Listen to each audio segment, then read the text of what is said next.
Well, good morning. We are Ana, Donají, and Alejandro, and we're gonna talk about the vulnerability analysis in Europe, talking about Russia, Spain, and Austria.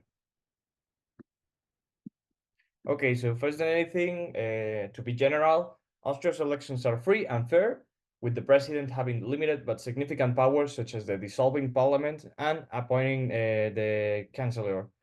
Alexander Van der Bellen was re-elected in 2022, and coalition government between the OBP and the Greens formed in 2019.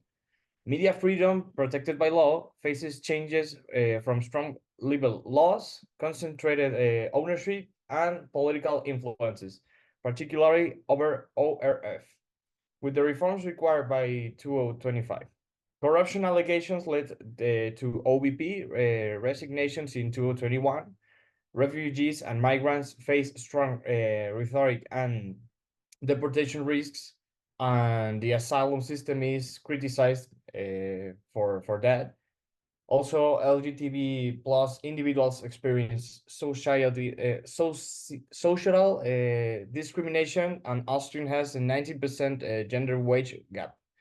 Far-right activities in the armed forces led to disciplinary actions with laws against Nazi symbols strengthened in 2023, and a labor trafficking operation involved over 230 Iraqi asylum seekers was uncovered in 2022. Now, about equal treatment and anti-discrimination, minorities like Slovens, Hungarians, Poles, and Romanians have limited political participation. The Bosnian community strengthened minorities status in 2023.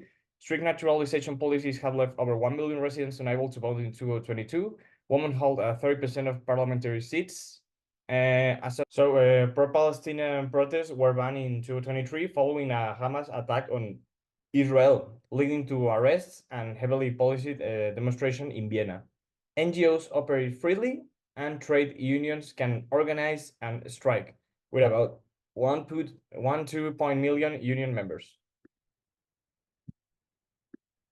Thank you. Now, talking about Spain, Spain is a democratic parliamentary monarchy with a market economy, where national sovereignty resides in the people who elect the representatives through free elections. Also, about political rights, the monarch appoints the prime minister, usually the majority party leader. With 2023 seeing Pedro Sanchez of the PSOE forming of coalition with Sumar. About the political pluralism and participation, citizens can freely form political parties, leading to new alternatives beyond only two parties, with elections largely free from interference, though misformation is a concern. About the government, elected officials generally create and enforce laws without undue interference. And freedom of expression and belief is protected, but challenges exist due to media ownership, concentration, and strict anti-terrorism laws, including the gag law.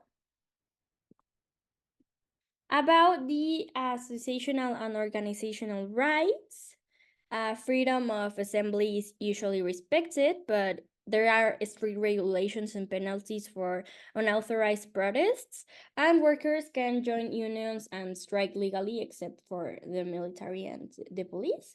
And also, the judiciary is independent, but criticized for its judge appointment process, with high-profile cases involving the Basque and Catalan nationalism drawing due to the process criticism. So now talking about Russia. So Russia's political system is centralized under the Kremlin and President Putin.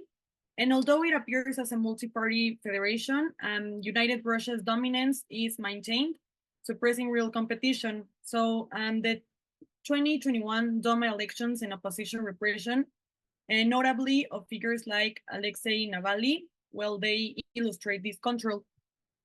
The Kremlin controls major media outlets, restricting public information. Since the 2022 Ukraine invasion, censorship has been intensified, and with laws against foreign agents.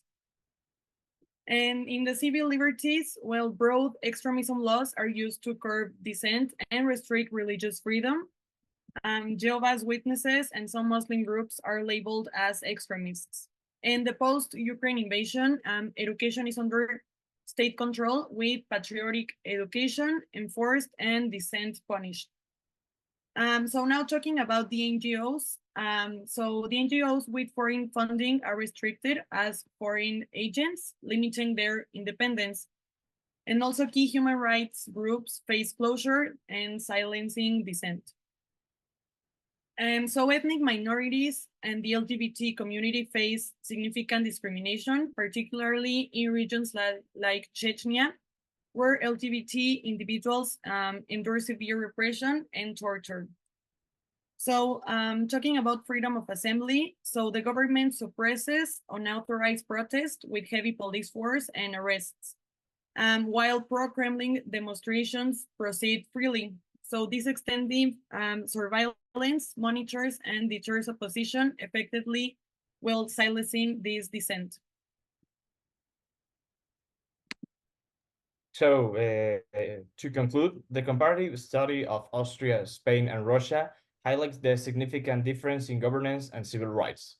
Austria excels with a stable democracy and active citizen participation within the EU framework.